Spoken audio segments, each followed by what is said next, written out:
할렐루야. 오늘 10월 1일부터는 에스더서 말씀을 묵상하고자 합니다. 에스더서를 통해서 하나님을 더욱더 잘 알고 기쁨으로 하나님과 동행하는 저와 여러분이 되기를 바랍니다.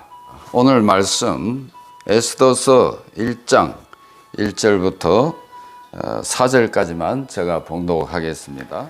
1절, 이 일은 아하수에로 왕 때에 있었던 일이니 아하수에로는 인도로부터 구수까지 127지방을 다스리는 왕이라. 당시에 아하수에로 왕이 수산궁에 즉위하고 왕위에 있은 지 제3년에 그의 모든 지방관과 신하들을 위하여 잔치를 베푸니 바사와 메대의 장수와 각 지방의 귀족과 지방관들이 다 왕 앞에 있는지라.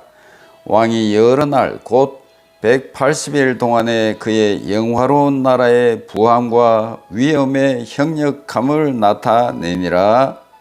아멘. 본 에스라서가 기록된 시기는 주전 464년부터 436년으로 추정이 됩니다. 다시 말해서 스룹바벨의 지도하에 이루어진 제1차 포로 귀환과 에스라의 지도하에 이루어진 제2차 포로 귀환 사이에 일어난 사건을 기록한 것입니다.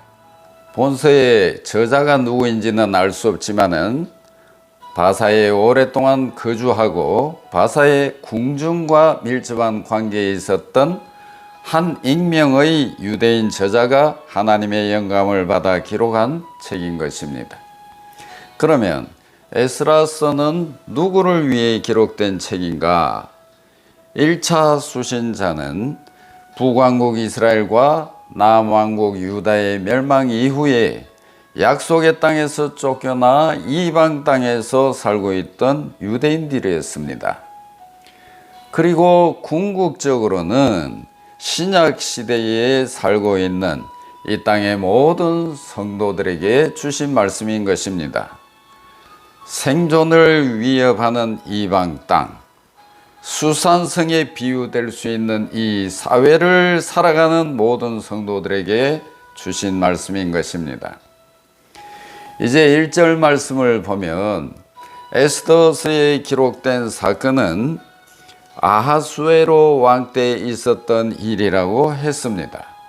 그리고 아하수에로는 광대한 제국을 다스리는 왕이었다는 것을 알 수 있습니다. 인도로부터 구수까지가 통치 영역이었고 그는 행정구역을 127도로 나뉘어서 전국을 다스렸다고 합니다. 참고적으로 아하수에로의 이름은 히브리식 이름이고 일반 역사책에 등장하는 헬라식 이름은 크세르세스입니다. 그는 바사 제국을 21년간 통치한 인물입니다.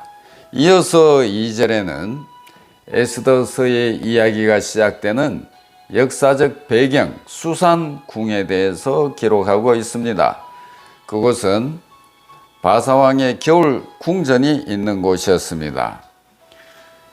3절, 이 수산궁에서 아하수에로 왕은 왕 위에 있은 지 제3년에 큰 잔치를 베풀었습니다. 그리고 그 잔치에 모든 지방관과 신하들 그리고 장수와 각 지방의 귀족들을 불러 모아 즐기게 했습니다.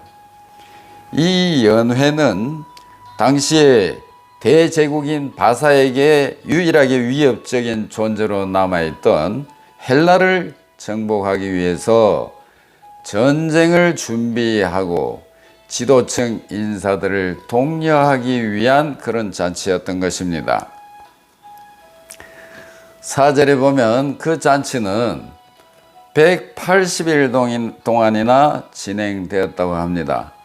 광대한 바사 제국 내에 지방관과 신하들 그리고 장수와 귀족들을 번갈아 가면서 초청했기 때문일 것입니다. 이때 초청된 인원이 약 15,000명에 달한다고 합니다. 이제 5절 이하로 보면은 180일 동안의 연회에 이어서 이번에는 7일 동안의 잔치가 열렸는데요. 그 잔치에는 신분의 고하에 관계없이 수산성의 모든 백성들이 초청되었습니다.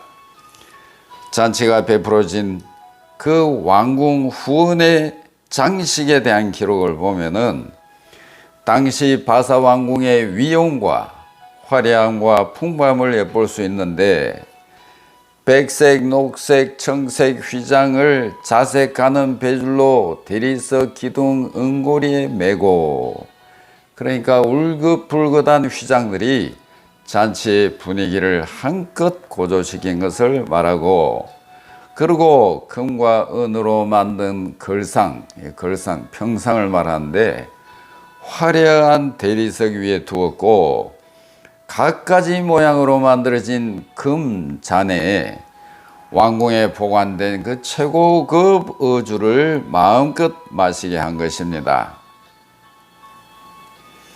9절 말씀에 보면 아수에로 왕의 아내인 왕후 와스디도 여인들을 위해서 따로 잔치를 베푼 것을 볼 수 있습니다. 10절부터 내용을 보면 연회의 마지막 날, 성대한 연회로 인해서 술에 취한 아수에로 왕은 내시들에게 명령을 합니다. 왕후 와스디를 주연석상에 나오도록 했습니다. 왕은 왕후의 그 빼어난 미모를 신복들과 백성들 앞에 자랑함으로써 자신의 영광을 더 높이려고 했던 것입니다. 성경은 와스디의 미모가 아주 뛰어났음을 말하고 있습니다. 그러나 왕후는 왕의 명령을 거절했습니다. 바사의 풍습에 보면은 아내가 남자들의 술자리에 나타나는 것은 금지되어 있었고, 그리고 히브리 성경을 아람말로 번역한 탈구메에 의하면은 아수에로 왕은 자신의 왕후의 아름다움을 자랑하기 위해서 왕후 와스디로 하여금 옷을 벗고 연회석상에 나오라고 했기 때문에 크게 모욕을 느끼고 거절했다는 것입니다. 12절, 신하들 앞에서 왕후의 거절을 당한 아수에로 왕은 크게 진노했습니다. 역사가 요세푸스에 의하면은 아수에로 왕은 몇 번에 걸쳐서 계속 어전 내시들을 보내서 나와줄 것을 요청했다고 합니다. 그렇지만 왕후는 끝내 거절했고, 신복과 백성들 앞에서 권위와 자존심을 크게 상한 왕은 분노의 불길에 휩싸이게 되었다는 것입니다. 13절부터 보면 그러나 왕은 분노했지만 그러나 그것이 왕후의 문제이니만큼 자신의 감정대로 처리할 수가 없었기 때문에 바사의 규례와 관리를 잘 아는 현자들에게 자문을 구했습니다. 왕명을 쫓지 않은 왕후를 어떻게 하면 되겠소? 그녀가 평민이었다면 죽음에 처해질 것이지만은 왕명을 거역한 대상이 왕후인 만큼 왕은 현자들에게 자문을 구한 것입니다. 16절부터 보면 왕의 자문을 받은 그 7방백 중에 머무간이라는 방백이 있었는데, 이 머무간은 이번 사건을 크게 확대해서 왕후의 위를 폐해야 합니다, 그렇게 말했습니다. 왕후 와스디의 거절은 왕명을 거스른 죄일 뿐만 아니라 바사 제국 내의 모든 가정에서 남편과 아내의 위계 질서를 깨뜨리는 큰 범죄라고 그렇게 설명한 것입니다. 그러면서 20절에 왕이 왕후를 폐위하는 과감한 조처가 내려지면 바사 제국 내의 모든 가정에서 남편의 권위가 세워지고 올바른 위계 질서가 세워질 수 있을 것이라고 말했습니다. 21절 보면 왕은 결국 머무간의 말대로 행해서 바사 전역의 왕후의 위를 피한다는 조서를 내렸습니다. 여기까지가 1장의 말씀의 내용입니다. 우리는 이 1장 말씀을 통해서 무엇을 깨달을 수 있습니까? 에스더에서 가장 특징적인 사실 가운데 하나는 하나님의 이름이 전혀 기록되어 있지 않다는 것입니다. 하지만 오히려 하나님의 이름이 나타나지 않음으로써 믿는 자들의 역사뿐만 아니라 모든 역사를 주관하시는 하나님의 섭리를 말씀하고 있다는 것입니다. 다시 말해서 하나님께서 전혀 관여하지 않은 것처럼 보이는 사건일지라도 우연이나 돌발적인 일같이 보이는 사건일지라도 그것의 배후에는 하나님의 뜻과 섭리가 작용하고 있다는 것을 말해주고 있는 것입니다. 보십시오. 아수에로 왕이 취하여 연회를 베풀고 연회 마지막 날에 아수에로 왕이 관례를 깨고 왕후를 불러내고 또 왕후 와스디가 끝까지 왕의 명령을 거절하고 연회 자리에 나가지 않고 또 방백들이 왕후의 위를 피할 것을 건의하고 왕이 왕후를 피하기로 결정하고, 그래서 성경 무슨 말씀을 하고 있는 것입니까? 하나님께서 그 잔치를 통해 왕후를 피하고 에스더를 구원 역사 무대에 등장시키기 위해서 섭리하셨다는 것입니다. 에스더가 왕후의 자리로 나갈 수 있는 길이 열리도록 하나님이 섭리하셨다는 것입니다. 하나님은 장차 유대인들을 모두 멸하기로 하는 그 하만의 무서운 계교를 미리 아시고 그 방책으로 먼저 에스더를 바사의 왕실로 들여보냈다는 것입니다. 하만의 계교를 물리치고 자기 택한 백성을 구원하시기 위해서 섭리하셨다는 것입니다. 오늘 이 말씀을 듣는 여러분은 섭리하시는 하나님을 믿으십니까?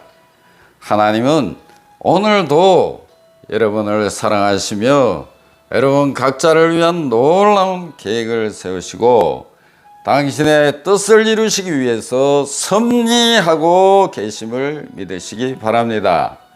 하나님은 오늘도 당신의 택한 백성을 돌보시며 구속 역사의 완성을 위하여 섭리하고 계심을 믿으시기 바랍니다. 나의 미래와 나의 가정과 나의 일터 배후에 선하신 하나님이 섭리하고 계심을 믿으시기 바랍니다. 그것을 믿으면 오늘 마음의 평안을 누리게 될 것입니다. 모든 걱정과 염려에서 벗어나게 될 것입니다.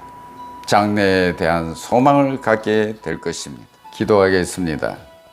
하나님 아버지, 하나님께서 전혀 관여하지 않는 것처럼 보이는 사건일지라도 우연이나 돌발적인 일처럼 보이는 사건일지라도 그 배후에는 하나님의 선하신 뜻과 섭리가 있음을 믿습니다. 하나님 아버지, 나에게 일어나고 있는 크고 작은 일들이, 나의 가정과 나의 일터에서 일어나고 있는 일들이 결코 우연한 일이 아니며 돌발적으로 일어난 일이 아님을 알게 하옵소서. 그 배후에 섭리하고 계시는 하나님을 보게 하여 주시기를 원합니다. 나에게 일어나고 있는 일들을 믿음으로 해석하기를 원합니다. 믿음의 눈으로 바라보기를 원합니다. 믿음의 눈으로 하나님의 선하신 손길을 보게 하여 주옵소서. 예수님의 이름으로 기도하옵나이다. 아멘.